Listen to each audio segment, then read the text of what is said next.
Gaza में Israel का ground operation चल रहा है।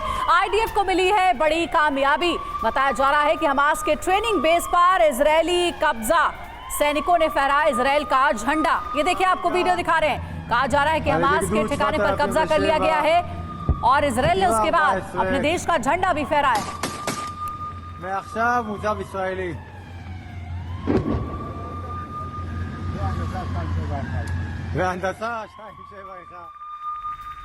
और एक और बड़ी खबर मिल रही है, लेबनान बॉर्डर पर आईडीएफ का हिजबुल्लाह पर भीषण अटैक हुआ है। आर्टिलरी से हिजबुल्लाह के ठिकानों पर गोले दागे गए हैं। श्लोमी में फाइटर जेट के हमले में एक लड़ाका मारा गया। इजराइल के हाइफा पोर्ट के पास धमाका हुआ है। धमाके के बाद 20 फीट से ज्यादा लहरें उठ गई हैं। धमाके के बाद लोगों में दहशत है। ये देखिए, जब धमाका हुआ तो समंदर में किस तरह से लहरें उठती हुई 20 फीट तक चली गई ये लहरें।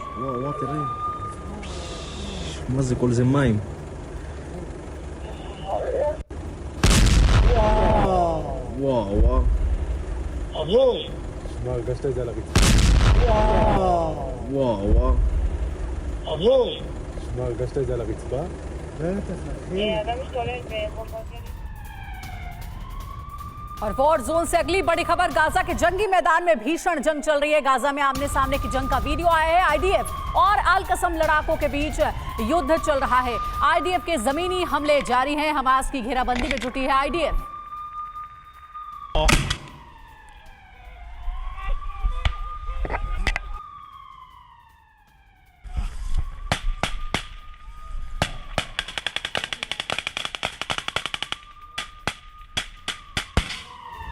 ब्रेकिंग न्यूज है इजराइल को लेकर, जहां ज़ेलेंस्की से इजराइल का किनारा। ज़ेलेंस्की को इजराइल आने से मना किया। इजराइल आना चाहते हैं ज़ेलेंस्की ने कई बार इजराइल को संपर्क किया है कि इजराइल आना चाहता हूं मैं, लेकिन इजराइल ने मना कर दिया है। ज़ेलेंस्की को कह दिया है कि आने की कोई जरूरत नहीं। तो युद्ध और भड़क जाएगा अगर ज़ेलेंस्की इजराइल पहुंच गए। हालांकि अलग अलग नेता जरूर इजराइल पहुंच रहे हैं इजराइल के प्रति वो संवेदनाएं, वो सहानुभूति व्यक्त करने के लिए, लेकिन ज़ेलेंस्की को आने से मना कर दिया है। नो एंट्री है इजराइल में ज़ेलेंस्की की। दावा क्या किया जा रहा है, ज़ेलेंस्की को इजराइल आने से रोका क्या है। अब वजह क्या बताई जा रही है, क्यों रोका गया है। ज़ेलेंस्की पश्चिम का ध्यान अपनी तरफ करना चाहते हैं क्योंकि पहले ही रूस और यूक्रेन के बीच में युद्ध चल रहा है। ज़ेलेंस्की ने कई बार इजराइल से संपर्क किया है कि वो आना चाहते हैं, मिलना चाहते हैं। तो वजह क्या है, इजराइल रूस को कोई मौका देना नहीं चाहता है, इसीलिए ज़ेलेंस्की को मना किया गया। अब दावा क्या है, ज़ेलेंस्की ने कई बार ऐसे संपर्क भी किया है कि वो आना चाहते हैं, मिलना चाहते हैं नेतन्याहू से।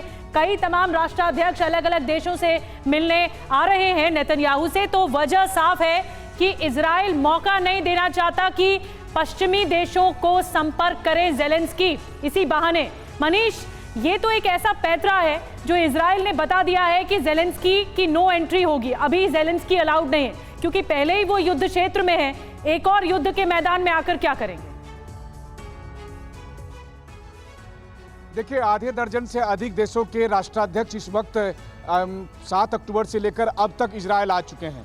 उसमें अमेरिका के राष्ट्रपति जो बाइडेन भी हैं और ब्रिटेन के प्रधानमंत्री भी हैं, जर्मनी के चांसलर भी हैं। लेकिन जब यूक्रेन के राष्ट्रपति ज़ेलेंस्की ने कहा कि मुझे भी इजराइल आना है, मैं भी संवेदना जताना चाहता हूं, तो इजराइल ने कहा कि आपकी नो एंट्री है, अभी समय नहीं है, अभी आप मत आइए। आखिर क्यों ज़ेलेंस्की क्यों आना चाहते हैं? ज़ेलेंस्की देख रहे हैं कि इजराइल हमास जंग के बाद अमेरिका और पश्चिमी देशों की नज़र अब यूक्रेन से शिफ्ट हो गई है।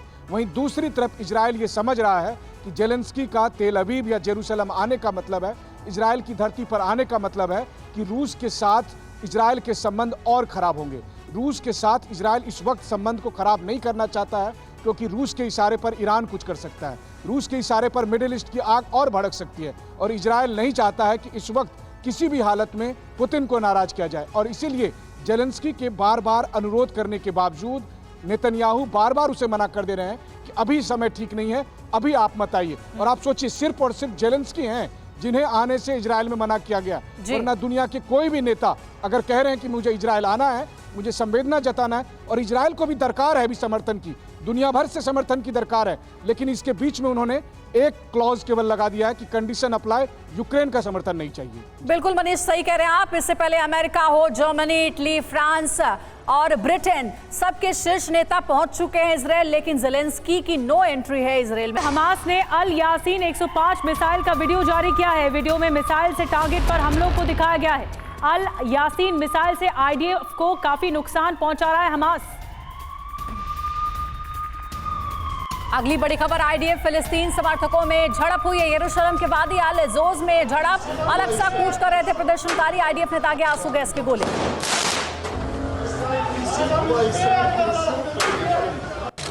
गाजा जंग में कादिरोव की भी एंट्री हो गई और देखिए अलग अलग तरीके की खबरें सामने आ रही। डेवलपमेंट बहुत बड़ी है। आईडीएफ ने दागे हैं कई जगहों पर आंसू गैस के गोले भी। और इस वक्त स्टूडियो में हमारे साथ अनुराग शुक्ला भी मौजूद है। कर्नल शुक्ला, जिस तरीके से यरूशलेम हो या फिर अलग अलग इलाके हो, क्योंकि हम देखने को ये मिल रहा है कि गाजा छोड़ करके भी कई जगहों पर अब हमले हो रहे हैं जो कि इजराइल से सटे हुए इलाके हैं, क्या अब इन जगहों पर भी हमास ने अपने ठिकाने तैयार कर लिए हैं कि वहां पर बहुत ही आसानी से हमले किए जा रहे हैं और इजराइल को इतनी बड़ी थ्रेटनिंग है? जी, इजराइल के मल्टीपल फ्रंट्स खुल चुके हैं जी। अब उसको कंट्रीब्यूट कौन कर रहा है ये क्वेश्चन मार्क हो सकता है, लेकिन डेफिनेटली हर तरफ से उसको तीन तरफा से युद्ध लड़ना पड़ रहा है, तीन तरफा से झेलना पड़ रहा है उसको। वेस्टर्न बैंक में, गोलान हाइट्स में, सीरिया की तरफ से और लुबनान की तरफ से, और गाजा में तो ऑलरेडी वो इन्वॉल्व है फुली तरह से। अब यमन से भी एक खुलता नज़र आ रहा है। तो डेफिनेटली उनके चारों तरफ दुश्मनों की तादाद पैदा हो गई है। छोटे छोटे उनके ऊपर अटैक हो रहे हैं। डायरेक्ट अटैक अभी तक नहीं हुआ है, बट उनको सावधान रहना पड़ेगा और अभी काउंटर करना पड़ेगा इस अटैक को कलेक्टिवली। बिल्कुल, इजराइल के सामने कई सारी चुनौतियां हैं, क्योंकि अकेले हमास ही खतरा नहीं है, हिजबुल्लाह, हूती विद्रोही और ईरान भी बड़ा खतरा है। गाजा जंग के बीच कुवैत में रूसी विदेश मंत्री पहुंचे हैं। सर्गेई लावरोव और सलेम अब्दुल्ला की चर्चा, वीजा नियमों को लेकर दोनों में बातचीत हुई है। गाजा जंग पर भी चर्चा की संभावनाएं हैं। इजराइल हमास के बीच युद्ध विराम हो, ये कहना है लावरोव का। तो रूस के विदेश मंत्री सर्गेई लावरोव को आपने सुना, और गाजा जंग पर रूस की अब रणनीति क्या है हम आपको ये बताने जा रहे हैं। दरअसल रूस कुवैत साथ, इसके मायने क्या हैं अब आपको ये समझाते हैं। मुस्लिम देशों को एकजुट करना, ये पहला मायना। इसके अलावा इजराइल के खिलाफ माहौल तैयार करना। तीसरी बात ये कि फिलिस्तीन को मदद दिया जा रहा है। पिछले कुछ दिनों में मॉस्को में थे हमास नेता, और वैगनर से हिजबुल्लाह को हथियार मिलने का दावा भी किया जा रहा है। अब जरूरी बात क्या है ये भी हम आपको बताते हैं। देखिए, रूस की रणनीति पर लगातार सस्पेंस है, तो इसीलिए ये जानना जरूरी है कि पिछले दिनों कैसे मॉस्को में हमास नेता थे, लेकिन खुलकर अभी भी समर्थन नहीं किया जा रहा है। और हमारे साथ खास मेहमान लगातार बने हुए हैं। कर्नल अनुराग शुक्ला, मैं आपके पास आ रही हूँ। ये जो रूस की रणनीति है, क्या आपको इसमें कोई फिशी बात लगती है कि कुछ संदेहास्पद है? जी, अभी तक तो ये जो खबर आ रही है कि S-22 हिजबुल्लाह को दिए जा रहे हैं, इसके बारे में डाउटफुल ही रहता है, बिकॉज ये अमेरिकन इंटेलिजेंस एजेंसी की खबर है। डेफिनेटली रशिया डायरेक्टली इन्वॉल्व होना नहीं चाहेगा, और इस चीज़ को आप ऐसे भी देख सकते हैं कि राहत सामग्री जो है रशिया ने अभी भेजी है, और कुवैत के साथ वो अपना संबंध अच्छे बनाते हुए इजराइल को दूर रखना चाहते हैं अपने इस डायरेक्ट कन्फ्रंटेशन से। तो डेफिनेटली मैं इस तरह से नहीं देखता कि अभी कोई इनका डायरेक्ट इन्वॉल्वमेंट होने वाला है रशिया का।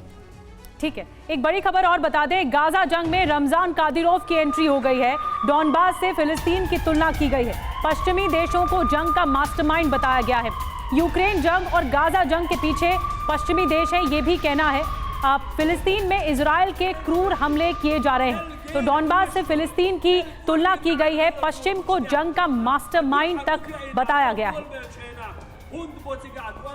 यूक्रेन और गाजा जंग के पीछे पश्चिम है, और ये सीधा हमला किया गया है। डॉनबास से फिलिस्तीन की तुलना भी की गई है। रमजान कादिरोव की एंट्री गाजा जंग में होती हुई दिख रही है। रमजान कादिरोव जो कि ये जो रूस की तरफ से लड़ रहे हैं, और फिलिस्तीन की तुलना की है डॉनबास से। जो लड़ाई रमजान कादिरोव यूक्रेन में लड़ रहे हैं, उसी लड़ाई की तुलना अब गाजा जंग से की जा रही है।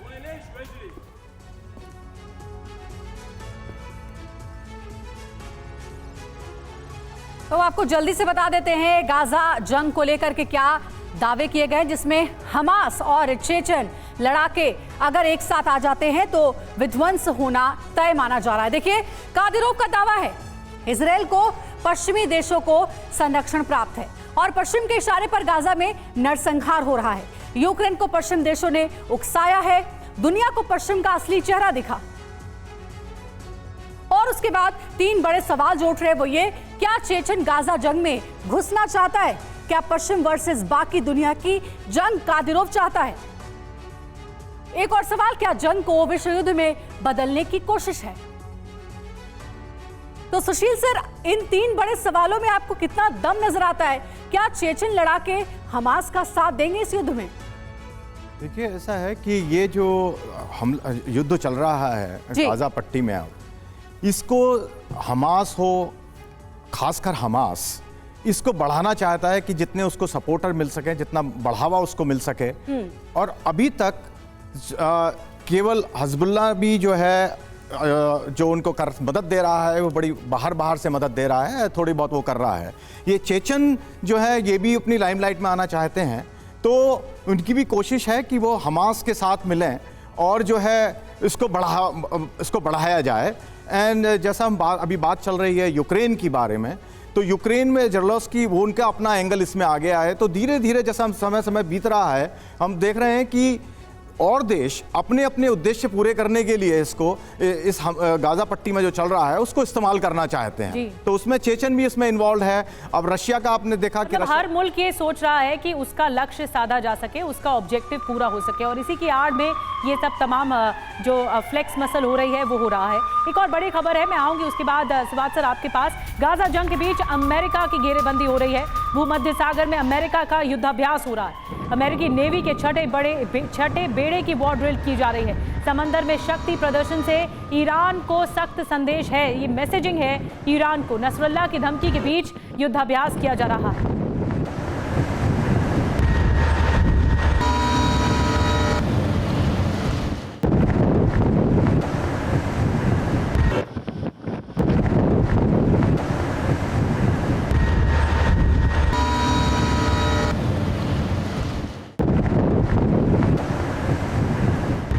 लड़ाई अब क्या समंदर के जरिए रची जाएगी और भूमध्य सागर से विश्व युद्ध छिड़ेगा?